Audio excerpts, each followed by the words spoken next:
The name Romania comes from the Latin word Romanus, which means citizen of the Roman Empire. The first jet engine was developed by a Romanian. Palace Castle was the first castle in Europe to be lit by electricity. Dracula's story was inspired by the Romanian ruler Vlad the Impaler, who was a Romanian ruler that used to impale his enemies and showcase them along the roads. Also, Transylvania is real and is a territory of Romania. Transylvania means the land beyond the forest.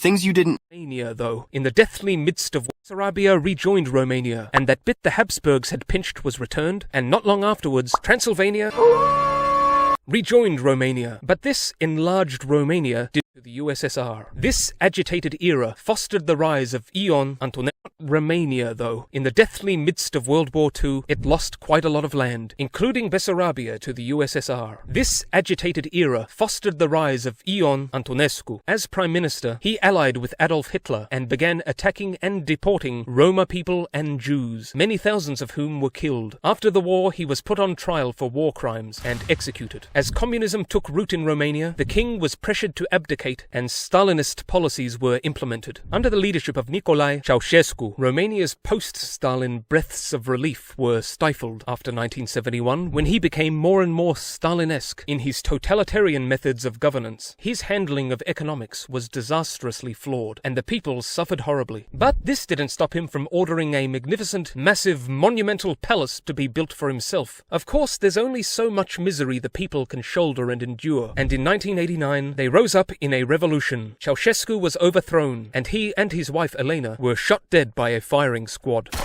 Romania's economy grew well in the 2000s, and it joined NATO and it joined the EU, and despite some lingering problems, the country today has achieved a very high level of human development and the status of a high-income economy. And let's hope the improvements accumulate for this country that has given us such greatness in science, sports, the arts, and food deliciousness. So that's it for... Say that the Romani language is closely related to Punjabi, which is not true. The Romani language is most closely related to Sindhi, Gujarati, and Rajasthan, Marwari. These are the three modern Indian languages that come closest to the Romani language that is spoken by Romani origin people in Europe. And some of the Romanis are called Sinti. They call themselves Sinti, which obviously means Sindhi. If you want to write a song lyrics in the Gypsy language, the Romani language, I think the best approximation would most likely be Marwari or Gujarati or Sindhi, one of these three languages. And older versions of that, obviously, because they immigrated out of India about 1,000 or so years before today. 1,000 years ago, when the Gypsies migrated from India to the West. In Europe there are between 10 and 12 million Gypsies or Roma.